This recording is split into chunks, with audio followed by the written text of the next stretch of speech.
नमस्कार। प्रादेशिक समाचार के साथ मैं पूनम किरकेट्टा। पहले मुख्य समाचार। प्रधानमंत्री नरेंद्र मोदी ने कहा, कन्या शिक्षा प्रवेश उत्सव अभियान अनुकरणीय प्रयास है। इससे अधिक से अधिक लड़कियों को शिक्षा मिलना होगा सुनिश्चित। केंद्र सरकार ने पिछले करीब 2 वर्षों से बंद अंतर्राष्ट्रीय उड़ानें 27 मार्च से शुरू करने का लिया फैसला।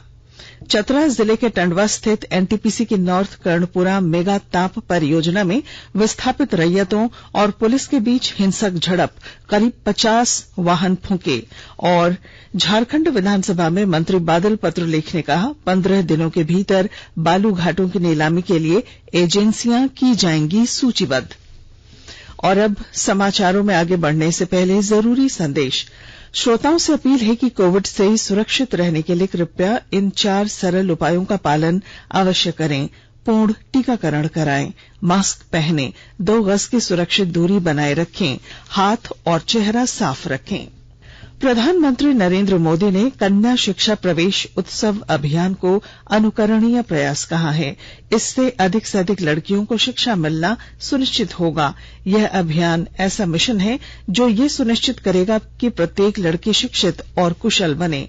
महिला और बाल विकास मंत्री स्मृति ईरानी के ट्वीट का हवाला देते हुए प्रधानमंत्री ने सभी से मिलकर इस अभियान को सफल बनाने की अपील की। देश में कोविड रोधी टीकाकरण 179 करोड़ 31 लाख का आंकड़ा पार कर चुका है। केंद्रीय स्वास्थ्य मंत्रालय ने बताया कि कल 16,59,000 टीके लगाए गए। मंत्रालय ने कहा कि कल ही 2 करोड़ 8 लाख से अधिक एहतियाती डोज भी लगाए गए। इन लाभार्थियों में स्वास्थ्य सेवा कर्मी, पहली पंक्ति के कार्यकर्ता और 60 वर्ष से अधिक उम्र के लोग शामिल हैं। विश्व स्वास्थ्य संगठन WHO ने अपना रुख बदलते हुए कोविड बूस्टर डोज की सिफारिश की है। संगठन ने कहा कि उसके विशेषज्ञ इस निष्कर्ष पर पहुंचे हैं कि अधिकृत कोविड वैक्सीन से रोग प्रतिरोधी क्षमता बढ़ेगी। यह गंभीर रोग से सुरक्षा प्रदान करेगा और घातक ओमिक्रॉन का फैलाव रोकेगा। विश्व स्वास्थ्य संगठन ने कहा कि गंभीर रोगों के जोखिम वाले लोगों के लिए कोविड टीका और बूस्टर डोज विशेष रूप से महत्वपूर्ण है। शीर्ष स्वास्थ्य संगठन ने कहा कि कोविड वैक्सीन से अधिकतम सुरक्षा सुनिश्चित करने के लिए यह आवश्यक है कि नए वेरिएंट के उभरने के साथ साथ वैक्सीन को अपग्रेड किया जाए। WHO ने बताया कि एक नए वेरिएंट BA.2 सहित ओमिक्रॉन के फैलाव पर नजर रखी जा रही है। ओमिक्रॉन से ग्रस्त कुछ लोगों में बाद में इसका संक्रमण पाया गया है। संगठन ने जनवरी में कहा था कि टीकों की पर्याप्त आपूर्ति के बाद ही बूस्टर डोज की सिफारिश की जानी चाहिए। देश में अंतर्राष्ट्रीय उड़ानों का आवागमन 27 मार्च से फिर शुरू हो जाएगा। नागर विमानन मंत्रालय ने कोविड महामारी को देखते हुए मार्च 2020 में नियमित अंतर्राष्ट्रीय उड़ानों पर रोक लगा दी थी। नागर विमानन मंत्रालय ने कहा है कि विश्व भर में बढ़ते टीकाकरण को देखते हुए और विभिन्न संबंधित पक्षों से विचार विमर्श के बाद सरकार ने 27 मार्च से अंतर्राष्ट्रीय वाणिज्यिक यात्री सेवा शुरू करने का निर्णय लिया है। यात्रा के लिए स्वास्थ्य और परिवार कल्याण मंत्रालय के दिशा निर्देशों का सख्ती से पालन करना होगा। राज्य के शिक्षा मंत्री जगन्नाथ महतो ने कहा है कि अल्पसंख्यक समेत गैर सरकारी सहायता प्राप्त प्रारंभिक एवं माध्यमिक विद्यालयों में शिक्षकों की नियुक्ति के लिए बहुत जल्द नियमावली गठित कर दी जाएगी। उन्होंने कहा कि नियमावली गठन की प्रक्रिया शुरू कर दी गई है। श्री महतो कल विधानसभा में विधायक बंधु तिर्की के अल्पसूचित प्रश्न का जवाब दे रहे थे। विधायक सरयू राय के एक तारांकित प्रश्न के जवाब में उच्च एवं तकनीकी शिक्षा विभाग के प्रभारी मंत्री मिथिलेश ठाकुर ने कहा कि अल्पसंख्यक महाविद्यालयों समेत विश्वविद्यालयों में अंगीभूत महाविद्यालयों में शिक्षकों की प्रोन्नति के लिए परिनियम प्रक्रियाधीन है। वहीं भोजन अवकाश के बाद ग्रामीण विकास विभाग के अनुदान मांगों पर चर्चा हुई। चर्चा के बाद भाजपा विधायकों के सदन से बहिर्गमन के बीच ग्रामीण विकास विभाग की 80 अरब 51 करोड़ 67 लाख 35 हजार रुपए की अनुदान मांगों को ध्वनि मत से पारित कर दिया गया। अमृत महोत्सव के तहत आकाशवाणी के साप्ताहिक क्विज में आइए आप भी शामिल हों। आजादी के 75 वर्षों का पर्व अमृत महोत्सव। प्रत्येक बुधवार शाम 7 बजे प्रसारित होने वाले प्रादेशिक समाचार के दौरान पूछे गए प्रश्न का सही उत्तर देने वाले एक प्रतिभागी इनाम का हकदार होगा। इसके लिए सुनते रहें आकाशवाणी रांची का प्रसारण।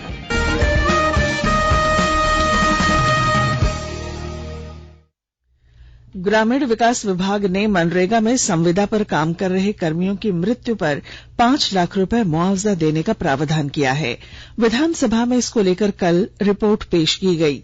वहीं दुर्घटना की स्थिति में इलाज का खर्च या अधिकतम 50,000 रुपए मुआवजा देने का प्रावधान किया गया है। आकाशवाणी के ताजा तरीन समाचारों के लिए आप हमारी वेबसाइट newsonair.com पर लॉग ऑन कर सकते हैं। ताजा समाचार Twitter handle @AIR News Alerts और Facebook page all India radio news पर भी उपलब्ध है।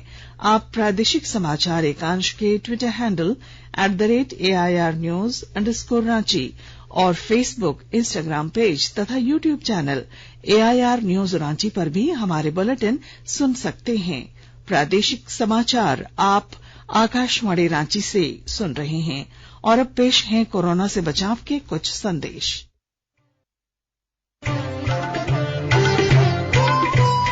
कोविड-19 से बचाव और सुरक्षित रहने के 3 उपाय। मास्क लगाएं, 2 गज दूरी है जरूरी, सुरक्षित दूरी रखें, हाथ और मुंह साफ रखें।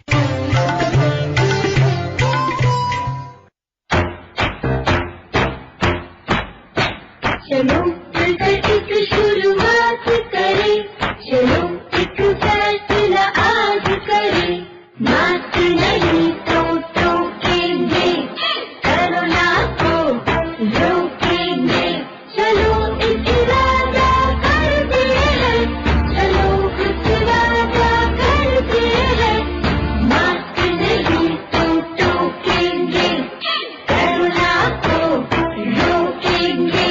भारत सरकार द्वारा जनहित में जारी। प्रादेशिक समाचार में आपका फिर स्वागत है। चतरा जिले के टंडवा स्थित एनटीपीसी की नॉर्थ कर्णपुरा मेगा ताप परियोजना में कल विस्थापित रैयतों और पुलिस के बीच हिंसक झड़प हुई। इसके बाद विस्थापितों ने वहां खड़े 50 से अधिक छोटे बड़े वाहनों को आग लगा दी। इससे एनटीपीसी की सहयोगी कंपनी सिंप्लेक्स को करोड़ों रुपए का नुकसान हुआ है। कल कुछ उपद्रवियों द्वारा पुलिस बल एवं मजिस्ट्रेट्स पे पथराव किया गया था और काफी यहाँ पे आगजनी इत्यादि की भी घटना घटी है। उसके बाद हम लोग अलग अलग मामलों में प्राथमिकी दर्ज कर रहे हैं और प्राथमिकी दर्ज कर अग्रसर कार्रवाई कर रहे हैं। लगभग 200 के आसपास लोगों पर प्राथमिकी दर्ज की गई है और उसके अलावा हम लोगों ने अभी तक जैसे 6 लोगों की। झारखंड विधानसभा में कल बजट सत्र के दौरान बालूघाटों की नीलामी के मामले को लेकर विधायकों ने सदन के अंदर और बाहर प्रदर्शन किया। इस मामले में प्रभारी मंत्री बादल पत्रलेख ने कहा कि 15 दिनों के भीतर बालूघाटों की नीलामी के लिए एजेंसियों को सूचीबद्ध कर लिया जाएगा। जिला स्तर पर उपायुक्तों के माध्यम से नीलामी की जाएगी। इस नीलामी में सूचीबद्ध एजेंसियां भाग लेंगी। मंत्री ने आश्वासन दिया कि जब तक बालूघाटों की नीलामी नहीं हो जाती है तब तक पुलिस आम लोगों द्वारा अपने घरों के निर्माण के लिए बालू उठाव करने पर ट्रैक्टरों को नहीं पकड़ेगी। अगर कोई थानेदार ऐसा करता है तो उसके विरुद्ध कार्रवाई की जाएगी। वहीं इस मामले में आजसू विधायक सुदेश महतो ने कहा कि बालूघाटों की नीलामी नहीं होने से सरकार को राजस्व की हानि हो रही है और बालू दूसरे प्रदेशों में भेजा जा रहा है। फुटपाथ दुकानदारों को प्रधानमंत्री स्वनिधि योजना के तहत लोन दिलाने में बोकारो जिले के चास नगर निगम क्षेत्र ने बेहतर काम किया है। विस्तृत ब्यौरे के साथ हमारे संवाददाता।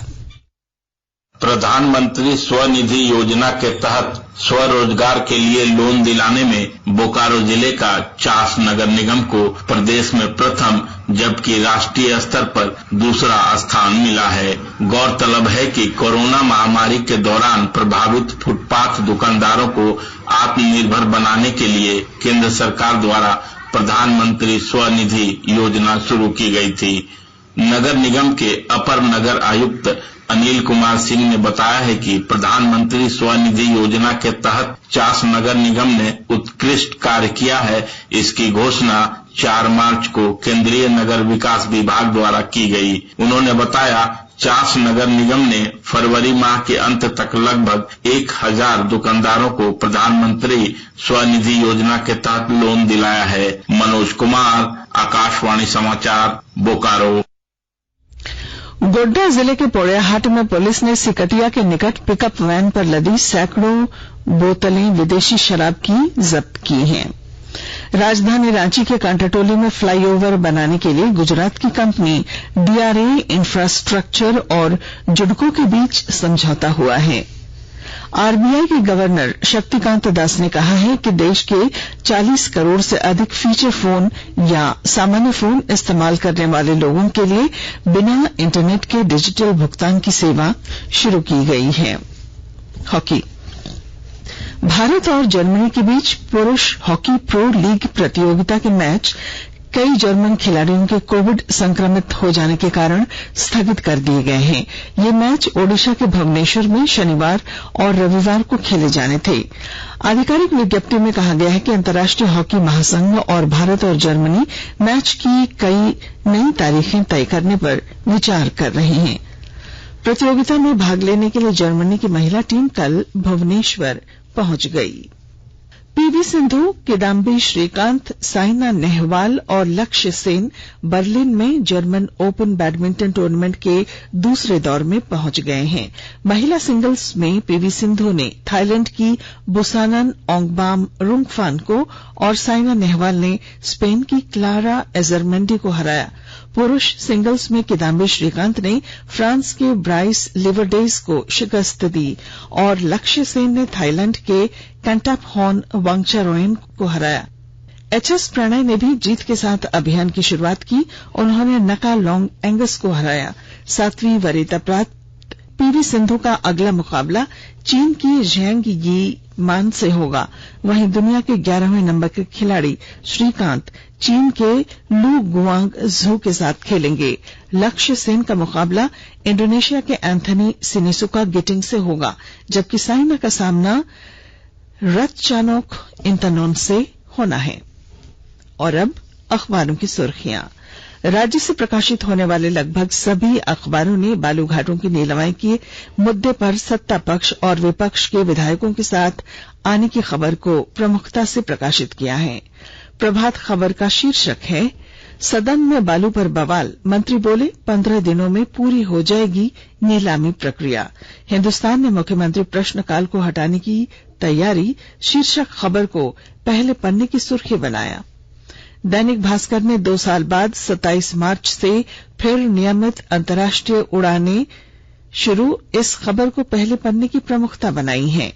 रांची एक्सप्रेस ने मुख्यमंत्री के बयान, महिलाओं के माध्यम से राज्य की तस्वीर बदलना चाहती है सरकार, इसे लीड बनाई है।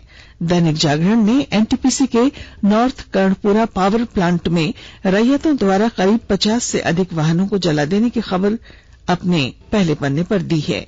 अंग्रेजी अखबार द टाइम्स ऑफ इंडिया और द हिंदुस्तान टाइम्स ने यूक्रेन के सुमई शहर से भारतीय छात्रों को सुरक्षित निकाले जाने की खबर पहले पन्ने पर दी है। और अब अंत में मुख्य समाचार। प्रधानमंत्री नरेंद्र मोदी ने कहा, कन्या शिक्षा प्रवेश उत्सव अभियान अनुकरणीय, इससे अधिक लड़कियों को शिक्षा मिलना होगा सुनिश्चित। केंद्र सरकार ने पिछले करीब 2 वर्षों से बंद अंतर्राष्ट्रीय उड़ानें 27 मार्च से शुरू करने का लिया फैसला। चतरा जिले के टंडवा स्थित एनटीपीसी की नॉर्थ कर्णपुरा मेगा ताप परियोजना में विस्थापित रैयतों और पुलिस के बीच हिंसक झड़प, करीब 50 वाहन जलाए गए। और झारखंड विधानसभा में मंत्री बादल पत्रलेख ने कहा, 15 दिनों के भीतर बालू घाटों की नीलामी के लिए एजेंसियां की जाएंगी सूचीबद्ध। और इसके साथ ही आकाशवाणी रांची से प्रादेशिक समाचार का ये बुलेटिन समाप्त हुआ। नमस्कार।